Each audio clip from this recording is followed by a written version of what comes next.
அனைவருக்கும் வணக்கங்க. ராசி சக்கரத்துல முதல் ராசியாக இருக்கக்கூடிய மேச ராசி அன்பர்களே, உங்களுக்கு பார்த்தீங்கன்னா, வரப்போகிற அமாவாசை மிகவும் சிறப்பு வாய்ந்த அமாவாசையாக இருக்குங்க.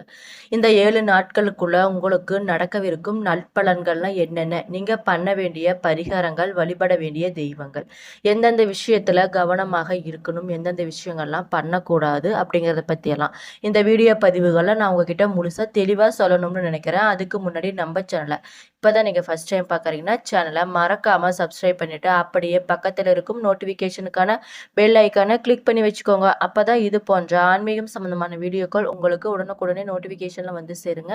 அது மட்டும் இல்லாம வீடியோவை ஸ்கிப் பண்ணாம முழுசா பாருங்க. அப்பதான் நான் சொல்ல வர பயனுள்ள தகவல்கள் உங்களுக்கு புரியும்.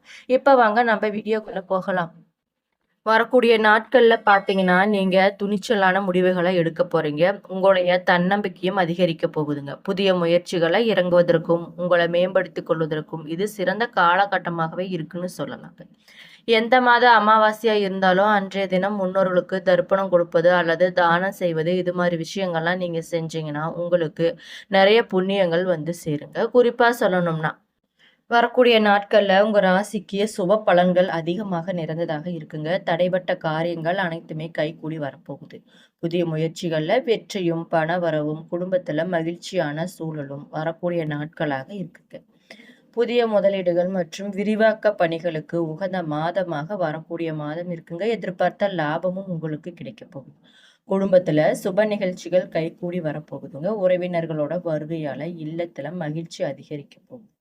மன அமைதியும் நல்ல ஆரோக்கியமும் மேம்பட போகுதுங்க. இருந்தாலும் சரியான உணவு முறையை கடைபிடிச்சிட்டு வந்தீங்கன்னா ரொம்ப ரொம்ப நல்லது. நிதிநிலை உங்களுக்கு சிறப்பாகவே இருக்க போகுதுங்க. பழைய கடன்களை அடைச்சு புதிய சேமிப்பை தொடங்க போறீங்க. குறிப்பா சொல்லணும்னா வரக்கூடிய நாட்கள் உங்களுக்கு மிகவும் சிறப்பான நாட்களாகவே அமைய போகுது. வரக்கூடிய நாட்கள்ல உங்களுக்கு கலவைகள் மிகுந்த பலன்களை தரக்கூடியதாக இருக்கு. வேலை விஷயங்கள்ல சனி சாதகமாக இருக்குங்க. அது மட்டும் இல்லாம வெளிநாடு விவகாரங்கள்ல தொடர்பான விஷயங்கள்ல, வணிகத்துல உங்களுக்கு சாதகமான பலன்களே கிடைக்கப் போகுது. பெரிய தொழில் அல்லது தொழில்முறை விஷயங்கள்ல ஆபத்துகளை எடுப்பது அவ்வளவு நல்லதில்லைங்க.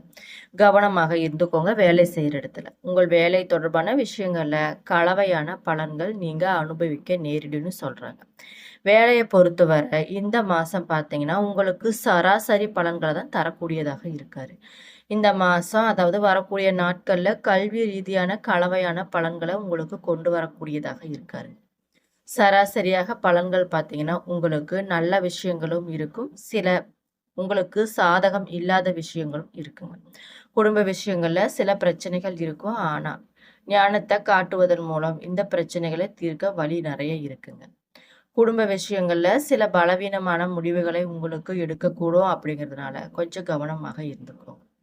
உங்களுடைய வீட்டு விஷயங்கள்ல முடிவுகள் மிகவும் உங்களுக்கு சாதகமாகவே இருக்குங்க. சில முன்னெச்சரிக்கை நடவடிக்கைகளை எடுப்பதன் மூலம் உங்கள் காதல் வாழ்க்கையை அனுபவிக்க முடியும் அப்படின்னு சொல்றாங்க. வரக்கூடிய நாட்கள்ல நிச்சயதார்த்தம் அல்லது திருமணத்துல நல்ல முன்னேறுவதற்கான சராசரி பலன்கள் இருக்க போகுதுங்க. உங்களுடைய திருமண வாழ்க்கைக்கு பொதுவாக அதாவது சாதகமான பலன்கள் நிறையவே இருக்கு. உங்கள் அதாவது 7வது வீட்டுல அதிபதியான சுக்கிரன் பார்த்தீங்கன்னா வரக்கூடிய நாட்கள் உங்களுக்கு சாதகமான பலன்களை கொடுக்க இருக்காரு. நிதி ரீதியாக உங்களுக்கு சராசரி பலன்களே தரக்கூடியதாக இருக்காங்க. ஆனா சேமிப்பு பலவீனமாக இருக்குங்க. கொஞ்சம் கவனமாக இருந்துக்கோங்க. உங்க பலன்கள் பார்த்தீங்கன்னா சராசரியாக இருக்க போகுது. வரக்கூடிய நாட்கள்ல உங்களுடைய உடல்நல குறைவுல பாதிப்பு ஏற்படும் அப்படிங்கிறதுனால கொஞ்சம் கவனமாக இருந்துக்கோங்க. முன்னெச்சரிக்கையாக இருப்பது மிக மிக நல்லது. பெரிய உடல்நல பிரச்சனைகளிலிருந்து உங்களை பாதுகாத்து கொள்ள நீங்க முயற்சி செய்வது மிக மிக நல்லது. நீங்க பண்ண வேண்டிய பரிகாரம் என்னன்னு பார்த்தீங்கன்னா, ஹனுமன் சாலிசாவை தவறாமல் பாராயணம் செஞ்சுட்டு வந்தீங்கன்னா, நடக்கக்கூடிய விஷயங்கள் அனைத்துமே உங்களுக்கு நல்லதாகவே நடக்குங்க. குறிப்பா சொல்லணும்னா, வியாபாரம் மற்றும் தொழில் ரீதியா பார்த்தோம்னா, வியாபாரம் கொஞ்சம் நிதானமாக தாங்க உங்களுக்கு இருக்கும். புதிய முதலீடுகள் செய்யும் முன்னாடி, தீர ஆலோசித்து செய்வது மிக மிக நல்லது. கூட்டு தொழில்ல இருப்பவங்க பார்த்தீங்கன்னா, கூட்டாளிகளுடன் சுமூகமான உறவை காட்ட நேரிடும். அப்படிங்கிறதால கொஞ்சம் கவனமாக இருந்துக்கோங்க. புதிய ஆர்டர்கள் விஷயத்துல கொஞ்சம் தடுமாற்றம் இருக்கும் அப்படிங்கிறதுனால, எந்த ஒரு விஷயத்த பண்ணீங்கனாலும் கவனமோட செய்வது மிக மிக நல்லது. வேலைபளு சற்று கொஞ்சம் உங்களுக்கு அதிகமாக தாங்க இருக்கும். மேலதிகாரிகள் மற்றும் சக ஊழியர்களிடம் எச்சரிக்கையுடன் இருப்பது மிக மிக நல்லது. வேலையை மாற்ற நினைப்பவர்கள் இப்போதைக்கு அந்த விஷயத்த தள்ளி போடுறது மிக மிக நல்லது. குடும்பத்துல சிறிய வாக்குவாதங்கள் எழ நிறைய வாய்ப்பு இருக்குங்க. கொஞ்சம் கவனமாக இருந்துக்கோங்க. கணவன் மனைவி இடையே புரிதல் ரொம்ப ரொம்ப முக்கியமான ஒன்றாக இருக்கு. உறவினர்களிடம் பேசும்போது வார்த்தைகளில் கவனமாக இருப்பது நல்லதுங்க. வாய் விட்டுறாதீங்க. வரவுக்கு ஏற்ப செலவுகளும் இருக்கும். அவசரப்பட்டு யாருக்கும் கடன் கொடுக்க வேண்டாம். ஆடம்பர செலவுகளை குறைச்சி சேமிப்புல கவனம் செலுத்துவது மிக மிக நல்லது. மன அழுத்தம் மற்றும் சோர்வு இது மாதிரி விஷயங்கள்லாம் ஏற்பட வாய்ப்பு நிறைய இருக்குங்க. கொஞ்சம் கவனமாக இருந்துக்கோங்க. ஜலதோஷம், தொண்டை தொடர்பான உபாதைகள் வரலாம். உணவு மற்றும் தூக்கத்துல கூடுதல் கவனமாக இருப்பது நல்லது. நீங்க பண்ண வேண்டிய பரிகாரங்கள் என்னன்னு பார்த்தீங்கன்னா, துர்க்கை அம்மனை வெள்ளிக்கிழமையில வழிபடுவதும், சனிக்கிழமையில சனி பகவானுக்கு எள் தீபம் ஏற்றுவது, இது மாதிரி விஷயங்கள்லாம் செஞ்சுட்டு வந்தீங்கன்னா, உங்களுக்கு நிறைய சிறப்பான பலன்கள்லாம் கிடைக்க போகுதுங்க. அதுக்கு முன்னாடி உங்களுக்கு துர்க்கை அம்மனை பிடிக்கும் அப்படின்னா கமெண்ட் பாக்ஸ்ல ஓம் துர்க்கை அம்மனை போற்றி அப்படின்னு கமெண்ட் பண்ணிக்கோங்க. நம்மளுடைய ஆழ் மனதுல இருக்கக்கூடிய விஷயங்களை நம்ம மனதார வேண்டி நம்ம கடவுள்கிட்ட பிரார்த்தனை பண்ணும்போது அந்த விஷயம் கண்டிப்பாக நடக்குங்க. நம்மளோட கண்ணீருக்கு கண்டிப்பாக மதிப்பு கொடுப்பாங்க கடவுள். உங்களுடைய ராசிக்கு 4ஆம் வீடான சுகஸ்தானத்துல கிரகங்கள் சாதகமாக சஞ்சாரம் ஏற்படுறதுனால நீண்ட நாள் கனவாக சொந்த வீடு அல்லது மனை வாங்கும் யோகம் உங்களுக்கு கைகூடுங்க. வங்கி கடன்கள் உங்களுக்கு எளிதாக கிடைக்கும். பழைய வாகனத்தை மாற்றிட்டு புதிய சொகுசு வாகனம் வாங்கும் யோகம் உங்களுக்கு கிடைக்க போகுது. நிதி நிலைமை பார்த்தீங்கன்னா உங்களுக்கு சீராகி பல வழிகள்ல உங்களை கையை நிரப்ப போகுது. குறிப்பா சொல்லணும்னா வரக்கூடிய நாட்கள் உங்களுக்கு அதிர்ஷ்டம் தரக்கூடிய நாட்களாகவே அமைய போகுது. குறிப்பா சொல்லணும்னா, உங்களுடைய அதிர்ஷ்டத்தோட துணையால தொழில் ரீதியாக இந்த மாதம் அதாவது வரக்கூடிய நாட்கள் உங்களுக்கு சிறப்பாக அமையப் போகுது. நிலுவையில் இருந்த பணி கூட உங்களுக்கு விரைவாக முடிக்க போறீங்க. லாபம் ஈட்டுவதற்கான புதிய வாய்ப்புகளும் உருவாக போகுது. உங்களுடைய உடல் நலத்துல நீங்க கூடுதல் கவனம் செலுத்த வேண்டிய அவசியம் இல்லைங்க. உடல்நிலை சீராகவே இருக்கும். வேலை தேடுபவர்களுக்கு இந்த காலகட்டம் குறிப்பிடத்தக்க நல்ல பலன்கள் தரக்கூடியதாக இருக்கு.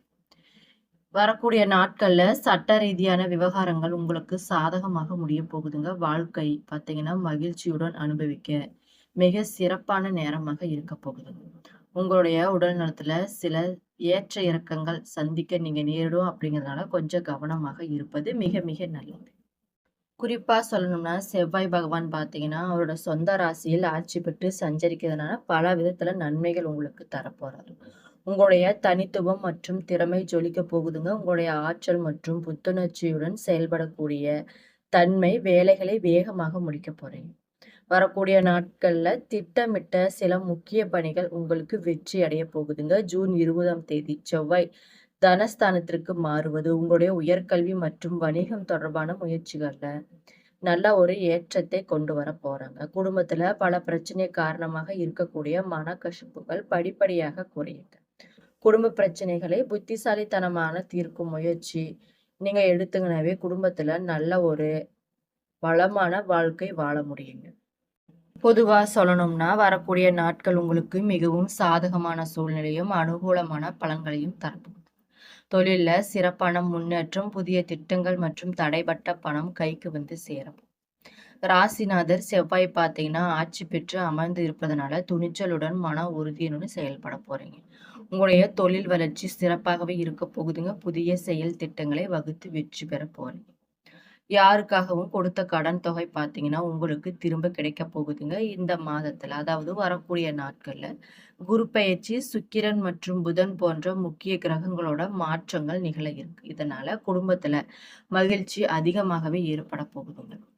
சிறப்பு பரிகாரங்களா என்ன பண்ணணும்னு பார்த்தீங்கன்னா உங்களுடைய தைரியத்தை அதிகரிக்கவும் காரியம் வெற்றி பெறவும் செவ்வாய்க்கிழமை ஆஞ்சநேயரை வழிபட்டுட்டு வந்தீங்கன்னா உங்களுக்கு நல்ல விஷயங்களே நடக்குங்க. அது மட்டும் இல்லாம அனுமன் சாலிசா பாராயணம் செஞ்சுட்டு வந்தீங்கன்னா மிகவும் நல்லதாக இருக்கும். உங்களுக்கு பார்த்தீங்கன்னா ருச்சக ராஜயோகத்துல பெரிய பலன்கள் கிடைக்க போகுது. உங்களுடைய ராசி அதிபதி செவ்வாய் பகவான் அப்படிங்கிறதுனால மாதத்தோட கடைசி வாரம் வரை மேச ராசியிலேயே சஞ்சரிக்க போறாரு. குருவும் சுக்கிரனும் உங்களுடைய 4ஆவது வீட்டுல இருக்கிறதுனால சுப பலன்கள் உங்களுக்கு கிடைக்க போகுதுங்க. அது மட்டும் இல்லாம உங்களுடைய தைரியமும், தன்னம்பிக்கையும் அதிகரிக்கப் போகுது. நீங்க எடுத்த அனைத்து முயற்சிகளுமே உங்களுக்கு வெற்றி தாங்க. அது மட்டும் இல்லாம, நிர்வாகம் மற்றும் அரசாங்க வேலைகள்ல கிடைக்கக்கூடிய வாய்ப்புகள் உங்களுக்கு அனைத்துமே வெற்றியாகவே அமையப் போகுதுங்க. நீங்க எடுத்த விஷயங்கள் அனைத்துமே உங்களுக்கு சாதகமாகவே முடியப் போகுது. என்ன நண்பர்களே, இந்த வீடியோ பதிவுகள்ல மேசராசி நேயர்களுக்கு நடக்கவிருக்கும் நன்மைகள் என்னென்ன? அவங்க பண்ண வேண்டிய பரிகாரங்கள், வழிபட வேண்டிய தெய்வங்கள் என்னென்ன? கவனமாக இருக்க வேண்டிய விஷயங்கள் என்னென்ன?